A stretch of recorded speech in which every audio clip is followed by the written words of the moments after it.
If my phone could please stop being so fucking slow. Anyway, this video will contain spoilers.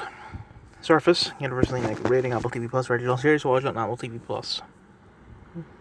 Google my battle raw.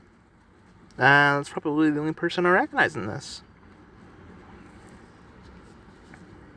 Yep. It's weird seeing her in a main role. I feel like she's one of those people that people who work in the industry know her and love her, but people who don't, like just people who watch shows instead of making them, don't really know who she is, but they've seen her in a lot of things. So it's weird seeing her as the main star, but I didn't like this. This was the other thing, along with Lizzie's story, which I forgot to mention something about that. Why the fuck is her name Lizzie? Or Lizzie? I thought it was just Lizzie, but it's just spelled different. Anyway, but with that it was 2 episodes. With this it was 3 episodes. This was better than that, and I had more of a chance of actually enjoying it, but I just didn't. That being said, I do still want to know what happens, because it doesn't really make sense to me why they would go through all this bullshit to try and, like, control Sophie. Because unless, like, the twist is that she is actually, like, someone important, that'll make sense, but if she isn't, then why? Like, I had an idea, but it was... I'm going to pause the video to see if I can remember what my idea was.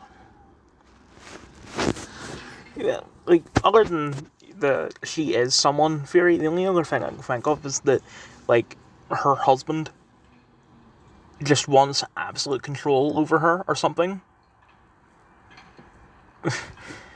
But it wasn't enough to keep me going.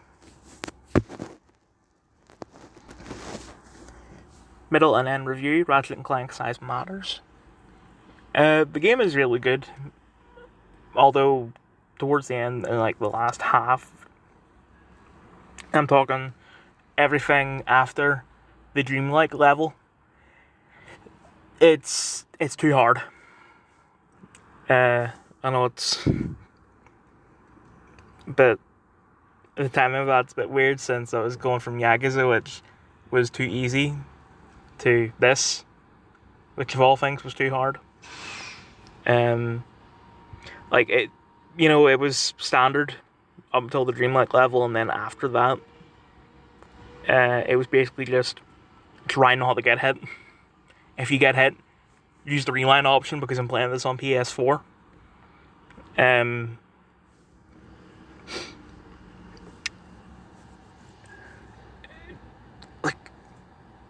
I feel like they've just made the game so difficult just so they can extend the playtime, because it's like 4.5 hours, the entire fucking story. Like, I looked up how long it was to 100% it before I played it, and it was like 7 hours for the story, and then like 17 for 100%.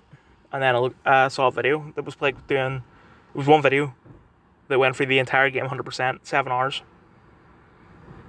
And then I was playing it for, like, I was watching that for collectibles and shit.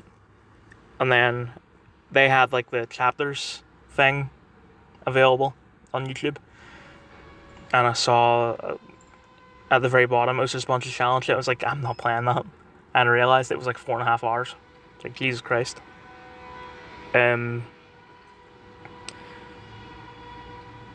Speaking of the dreamlike level, that was amazing. I love that level, especially since they point you in the direction of where the enemies are, whereas every other level doesn't do that, and it's very bullshit at times. Like, there's literally nothing you can do at some points. You just have to get lucky. And the worst thing is, I'm playing through this again, because I did the PS4 version, and I'm doing the PS5 version, which I'm getting to the hard part. Like, I'm already halfway through.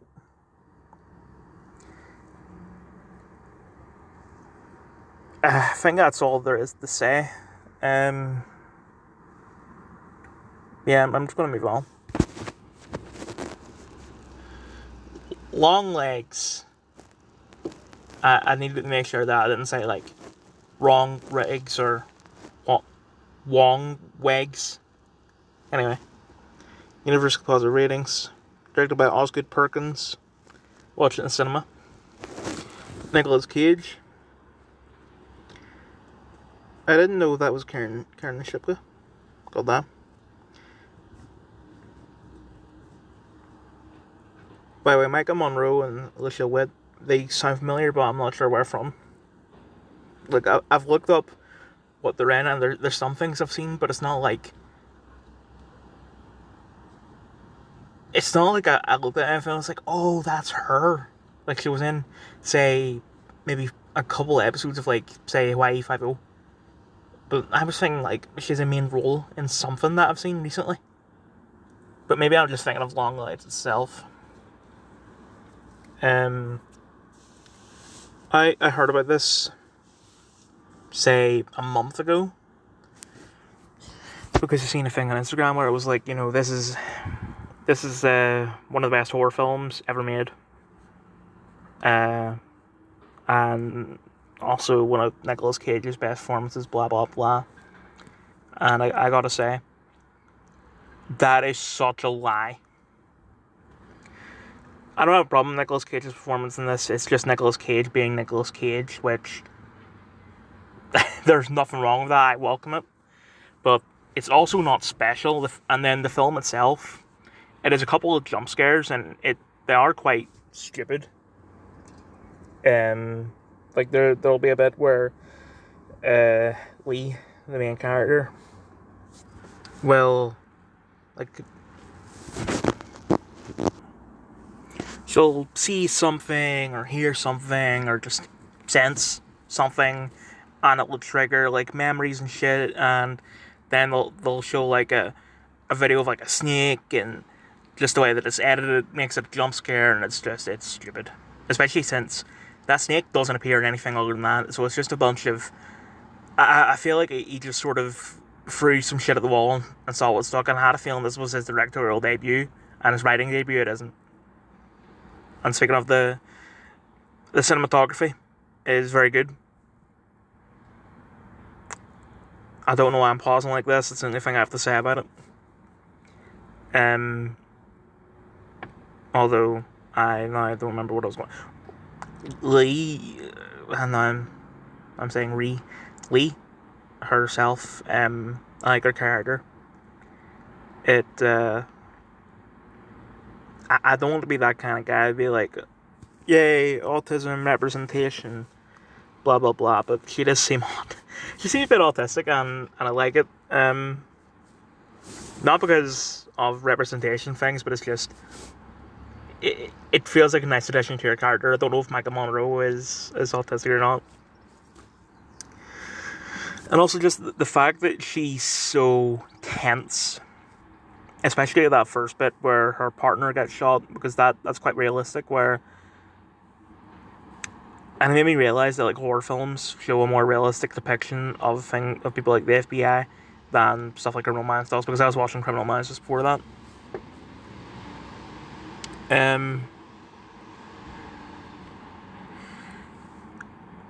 Honestly, this film just feels like a cheap Silence of the Lambs. Like, oh, what if we made Silence of the Lambs actually scary? And there are some very slightly scary parts, but it's just the actual content itself is just watered down from Silence of the Lambs. I think that's all I have to say. Yeah, I recommend it. Just don't believe the hype.